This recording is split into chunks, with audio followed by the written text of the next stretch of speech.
Hi guys, James at Rampant Lion Reviews again for you today with another beer review. For this one we are going to head back to Norway, and this is yet another beer that I brought back with me from my recent trip up to Oslo. And this is a brewery, of course, that seem to have built a very good reputation for themselves in the IPA category, so I'm really curious to see how this one turns out. So for the first time we are going to go to the Little Brother Bryggeri and we're having a taste of their Cropdust today. So this is a double IPA coming in at 8% ABV. And this is a beer that seems to have built quite a reputation for itself, actually. It's got Citra, Simcoe and Mosaic in this one, if I'm remembering correctly. Cryo hops, yeah, Citra, Simcoe and Mosaic Cryo, and it's also got a little bit of Columbus in it, which I'm guessing is used as the bittering hop. So it's got hops in it that we all know, but, you know, I'm sure this one will be pretty damn good. It had quite a high rating when I checked it out on Rate Beer as well, and I'm sure it was into the 4 stars, actually, when I checked it out on Untappd too. So very much looking forward to trying my first beer from this brewery,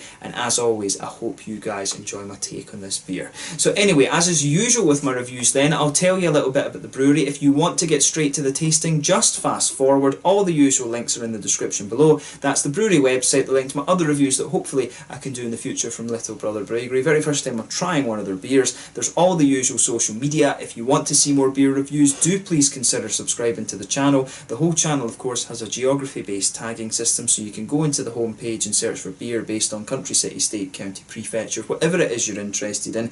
Do check out the playlists of beers from different countries. There is one there for all the Norwegian beers that I've reviewed for you. That's constantly being added to, and as always, please do get in touch and let me know some of the other beers and breweries that you guys would like to see me review. It's always great to hear from you guys that are watching the videos, and the support that you show the channel is hugely appreciated. So anyway, on to my brewery notes then, to tell you a little bit about the Little Brother Bryggeri then. So as I mentioned earlier, these guys are based in Oslo, and they were founded by the Australian brothers Cameron and Andrew Manson. So the pair were studying together in the University of Queensland in Brisbane. Beautiful city, by the way, probably my favourite place I went in Australia. But these guys loved drinking craft beer, but they were poor students, and they really, you know, they just couldn't afford to buy all the different craft beers for themselves, so they decided to start brewing beer for themselves. And, you know, generally in Australia alcohol is quite expensive. It's actually not too far off the prices that you would pay in Sweden, Norway and Denmark, actually, although, you know, Denmark is a little bit cheaper. But they decided to start brewing for themselves, as I mentioned. But when Cameron moved to Oslo,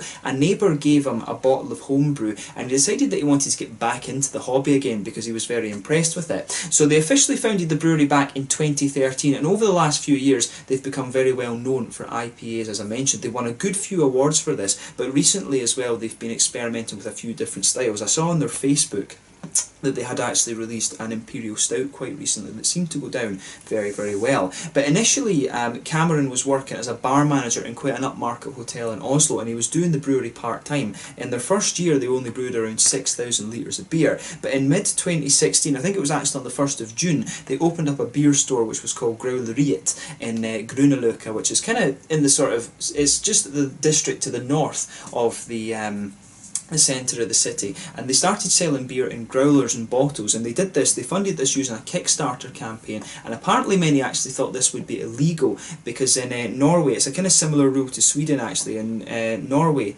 you can't sell beer above 4.7% outside of the Vinmonopoly. It's in Sweden here it's 3.5%, so it's even more of a kind of nanny state law, if you like, in Sweden than it is in Norway. So they've been brewing lots of different styles recently. One of the first beers they did was just called the Little Brother IPA. I believe that was the first beer that they released on the market, and they also had a wheat beer that went into the supermarkets in Norway, from what I understand. But yeah, really interesting little company, this one, and as I say, they've built quite a reputation for themselves over the last couple of years. I believe that some of their beers are brewed at their own brewery, but they're also kind of having their beers contract brewed and gypsy brewed and things like that.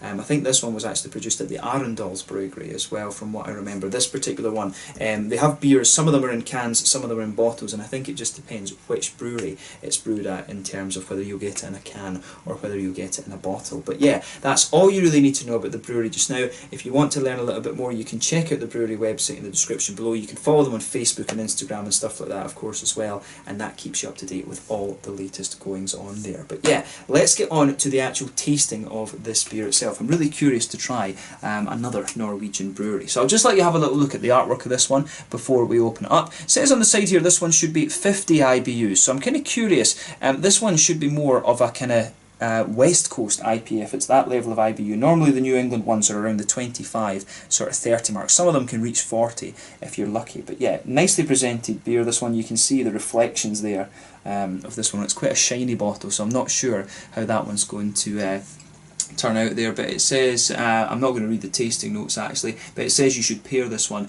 with fried salty delights apparently. So yeah, it should be quite nice. It says on the side here the malt base in this one, it's got barley malt, pale, flaked oats and wheat in its malt base, and then it's got lupulin hop powder of Citra, Simcoe and Mosaic with a Columbus bittering, which I'm guessing is as the bittering hop, and this one is using an American ale yeast strain. It says on the side here, brewed at Arendals Bryggeri for Little Brothers Brewery in Oslo. So yeah, nicely presented beer, this one there. You can see the evil scientist with his hops there, and of course it is a plain bottle cap on this one. So yeah, without further ado then, let's get this guy out and we'll get on with the tasting. One thing that's actually, I should say about Arendals Bryggeri is that they were actually brewing the beers for the Cretan brewery that was run by Kjetil Yikin, who founded Nøgne Ød. Arendals Bryggeri were actually brewing those beers on contract for a while for the Cretan beers. So yeah, that was kind of cool actually to see that name pop up again. But yeah, let's get this guy out and we'll get on with the tasting then. The Cropdust, an 8% double IPA from the Little Brother Brewery in Oslo. Let's get it out and into the glass. You can see a nice little bit of smoke on the opening there.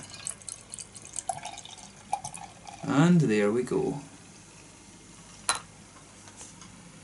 Nicely presented. Nice looking beer that actually, I have to say. I'm saying nicely presented, my brain's not working tonight. But yeah, as you can see with this beer, it's poured a lovely, quite hazy, quite hazy, bright sort of goldeny orange. You can smell some of those lovely fruity aromas coming out of this one as you just open the beer up. You can see quite hazy. This, if I put my fingers behind the glass, it's you know, there's not a lot of transparency to this one. I was expecting actually more of a kind of West Coast IPA with this beer. Just looking at the bottle, it did have a little bit of haze to it, but you know, it did have some transparency as well. But 50 IBUs, you know, maybe it's got a little bit of a the West Coast bitterness to it. But you can see a nice sort of quarter, third finger of a frothy white head on this one. That's just fading away to be a very thin sort of foamy layer. But you know, overall, it does actually look pretty damn nice, I have to say. So yeah, it's, you know, nothing surprising about this one in terms of its appearance. But in terms of appearance, it does look more like a kind of New England style IPA. But in terms of its IBUs, it might taste a little bit more like a West Coast IPA, although there is oats and wheat in this one, which again are more ingredients of the New England side of things. But yeah, let's take a closer look at the aroma and just see how we get on with this one. Ooh, that smells pretty nice actually. A lot of juicy fruit coming out of this one. Mangoes, passion fruit. The mangoes will be coming from the Citra.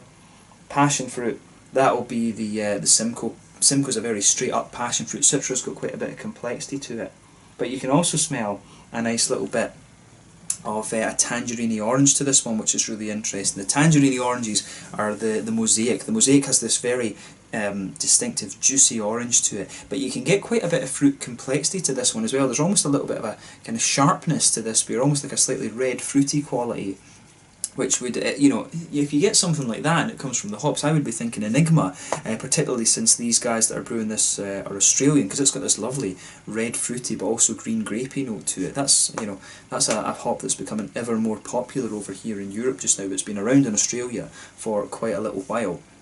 And Galaxy's the big one that everyone's using over here from Oz as well. But yeah, it's, as I say, you've got mangoes with this one, passion fruits, and also the tangerine oranges. Those are the three big fruits in this one. There's just a kind of reddish fruity quality to it as well, like I was saying. But you can also pick up a little bit of the lychee, sort of almost limey notes out of this as well, actually. That's the kind of complexities that you can get from the Citra, but there's also a bit of that almost reddish berry quality. It could actually be the sort of blueberry, blackberry kind of thing, and that, from what I remember, the blueberries always kind of come from the Mosaic. It's got a very interesting kind of blueberry complexity to it. But yeah, a really interesting fruity side to this beer.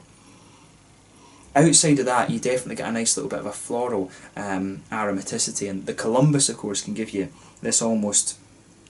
It can give you quite a sort of spicy floral aromatic character in the flavour actually, and it almost in the aroma, it can almost, from what I remember, it can almost give you this kind of licoricey note, which you can pick up a little bit in this beer, but it's very, very minimal that in this one. It's really the big fruity juicy notes from these cryo hops that are popping out of this one. But yeah, nice little bit of grassy quality to it, a little bit of a floral aromaticity as well, and underneath that you can get a nice sort of wheaty, white bready quality. Maybe that's actually given off the impression of this beer being a little bit sweeter than it actually would be, and maybe that, I think in some ways the sort of oaty and wheaty qualities are actually pushing out that almost reddish fruit quality that I was picking up too. As I say, this beer just has a little bit of a kind of berryish note to it, and I think that's been kind of pushed on a little bit by the sweetness of the malt base. So yeah, lots of creamy oats in this one, good little bit of that white wheaty bready quality, but there's also a little bit of a biscuity, slightly caramelly sweetness in there as well.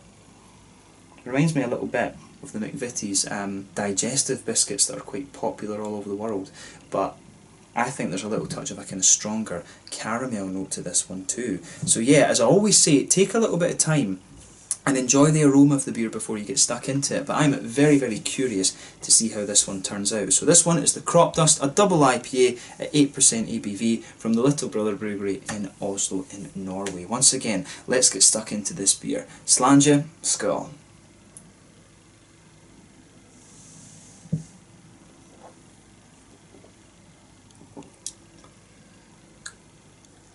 Oh yeah. Now, I'm just going to say straight away, thumbs up with this beer. This is one of these ones where it's not it's just very well crafted, if you like. You know, just from the first sip it strikes me as being very juicy and very kind of sweet and malty, if you like.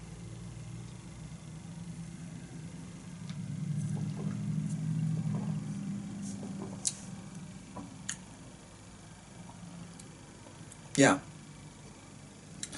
So with this beer then, it's got a nice sort of white bready quality to it. You can feel that just blanket in the middle of your tongue.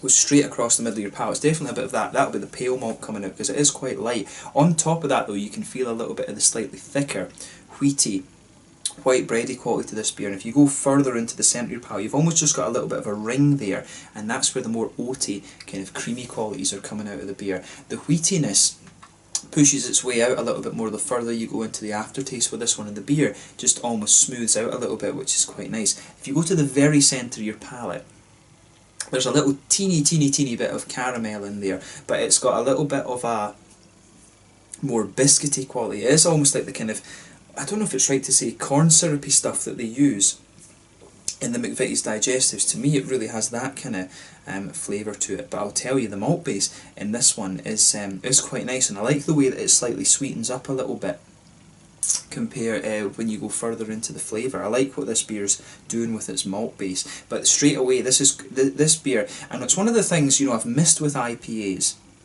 in recent times. You know, a lot of IPAs are just going for that straight up sort of creaminess, and for a period of time, you know, they were just using pale malt in the IPAs and stuff like that and just blasting them with hops.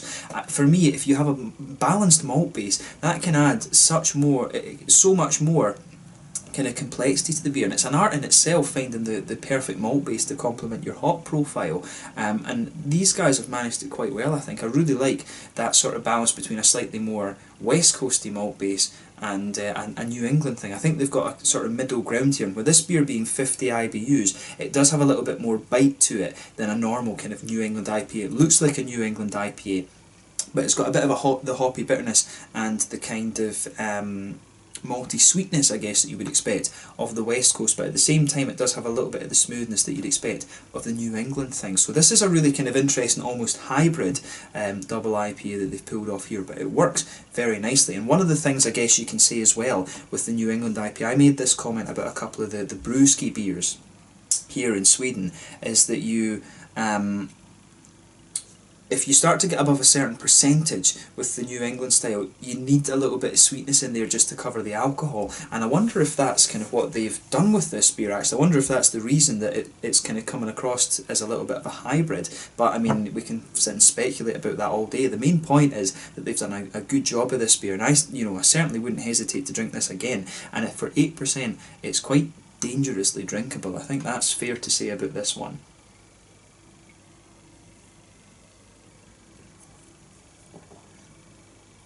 But straight off, first sip I took of this beer, I have to say that I liked it. And for me, I've been trying a few Slovenian IPAs and things recently as well, and they're very good at giving you a little bit of that sweetness and some of the juicy fruits. And this beer, it has almost the same vibe about it, but it's just going about its business in a slightly different way. I like how you've got that smoothness there and the sweetness really well balanced in the malt base actually, and the malt base just sweetens up a little bit the more you drink of it and the further you go into the aftertaste. On the hoppy side of things then, back corners of the palate you've got a teeny little bit of earthiness there. I think the Mosaic will be kind of accentuating that a little bit. Mosaic I've always found just has a little bit of an earthiness at the back of the palate. But as you come further forward along the sides of your tongue, you can feel that kind of distinctive floral aromaticity. It's almost a little bit like is it aniseed or licoricey a little bit, and sometimes Columbus can just give you this almost spicy quality as well, but I've always found that Columbus just has this little bit of an almost slightly aniseedy but still quite spicy floral aromaticity to it, and you can really feel that along the sides of your palate. But then round the very front curve of your tongue it just gets a little bit lighter and grassy, but there are a few remnants of the kind of spicy side of the beer coming out of there as well, which is the floral aromatic spice in this beer, which is very nice. The green side of the hops in this I think comes across very nicely as well, and it's probably fair to say with this particular beer it's all about how the flavours kind of blend together rather than being overly punchy in any one regard. You know, some people like the West Coast IPAs that are 70, 80 IBUs and just blast you with hops. Some of the people like them to be a little bit more juicy, and some of them like them to be a little bit more kind of malty, and I think this beer sort of finds the balance between all kind of three aspects of it actually. On the fruity side of things, as I always say, you get that little oily bubble behind the front curve of your palate where those juicy kind of fruity esters start to come out of the beer. And for me again, this is somewhere that this beer is really quite well balanced.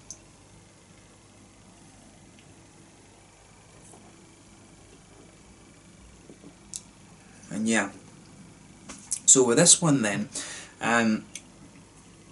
if you just go towards the back of your of that sort of oily bubble that I was talking about there, you can pick up, there's a teeny little bit of grapefruit in there, and that'll be from the Citra side of the beer. Depending on what you mix Citra with, you can get a little hint of grapefruit out of it, and I'm picking up just a little bit of that there, but that's, to be honest, that's very minimal, very minimal. In front of that you start to get some of the kind of passion fruity notes. I think the sort of Simcoe side of the beer, the passion fruity quality is just forming the kind of linchpin, the underlying side of the beer. But you start to get some more mangoes the further into the aftertaste you go. And just towards the front of the palate a bit more, almost right on the tip of your tongue, that's where the kind of tangerine oranges are coming out from the Mosaic. And it's really nice how these fruity flavours just blend together. And the way, I think it must be the kind of lupulin powders that they're having in this one, it really just makes the fruity essence, the fruity side of the beer, that little bit more oily and juicy, and it works very well. If you just come to the very tip of your tongue, there's a little hint of a kind of blueberry note to this one, and the further you go into the aftertaste, I think there's a little bit of a lychee kind of flavour coming out of this too. The blueberry, as I mentioned earlier, comes from the Mosaic, but the lychee, and maybe there's even a little touch of lime in here, those are the kind of complexities that you get from the Citra, and those are coming out really nicely in this particular beer. The Simcoe, as I mentioned, it doesn't really have the complexities. It's pretty much a straight up passion fruit hop. The one that a lot of people have started replacing Simcoe with recently, right enough, is the Galaxy, because it's passion fruit, but it also has a little bit of a kind of pineapple-y sort of note to it as well. Quite a well-known Australian hop, that one, these days. But yeah, to me, this beer has three really nice sides to it. It's got the sort of sweet, the good blend between the sweetness and malt and sweetness and smoothness in the malt base. You've got a nice, like, slightly bitter quality to the hops. Yeah, 50 IBUs in this one. I think it gives the beer just a little bit more bite. That'll be the Columbus doing its work in there. But you've also got a really nice, juicy, fruity quality to the beer. And all three aspects of this beer just make it pretty damn good, I have to say. They've done a nice job of this, so thumbs up to the guys at Little Brother Bryggeri for this one. From what I understand, this is kind of one of their flagship beers that they've done actually. It seems to be really quite popular. So yeah, if you get the chance to have a go at this one, then I highly recommend that you do. I just picked this one pretty much because it was a brewery I hadn't tried and I quite liked the artwork, so this one was quite a nice surprise on the channel, I have to say. I bought this one at the Vinmonopoliet in Oslo City. which was really nice in the Oslo City Mall, because I was told that's the one where you get all the good Norwegian craft beers. So if you find yourself in Oslo, make sure you go to that particular Vinmonopolet. I was told that's the beer specialist one.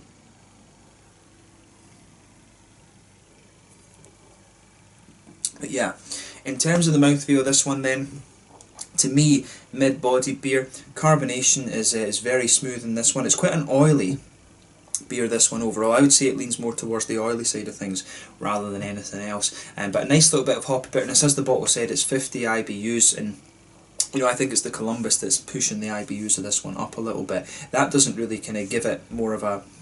It doesn't make it overpowering, if you like, but in this sort of haze-crazed day and age that we're in at the moment, that's quite a heavy IBU count, whereas before, you know, 70 and 80 was quite commonplace when people were brewing West Coast IPAs a lot. But a lovely juicy fruity quality to this one. And I really like how this one's going together. I mean, it really does, for me, have elements that I would want both from the New England side of things, but also from the West Coast. And as I've mentioned in a few videos, I've been missing the slightly bigger bitterness and the malty sweetness that you get from the West Coast IPAs. So to find one like this, which is a really interesting hybrid, is a very nice sort of change of pace, if you like. So if you get the chance to try this beer and you want something a little bit more hoppy, but you do enjoy the New England IPAs, I think this one really could kind of fill a corner for you, if you like. So yeah, big thumbs up to the guys at Little Brother Bryggeri for this one. They've done a damn nice job with it, and I certainly wouldn't hesitate to drink it again. It'd be quite cool if they were able to make this beer more widely available in Sweden, of course. But yeah, let's leave it at that for this beer, the Cropdust IPA from Little Brother Bryggeri in Oslo in Norway. A really nice hybrid between the New England IPAs and the West Coast IPAs, in my opinion, but just really pretty damn nice. It's all about how these flavours blend together. So yeah, once again, thank you for watching my beer reviews. Until the next time, please like, subscribe, share, all the usual YouTube stuff. Let me know your own thoughts on this beer in the comment section below. Let me know what your favourite beers are from the Little Brother Bryggeri as well,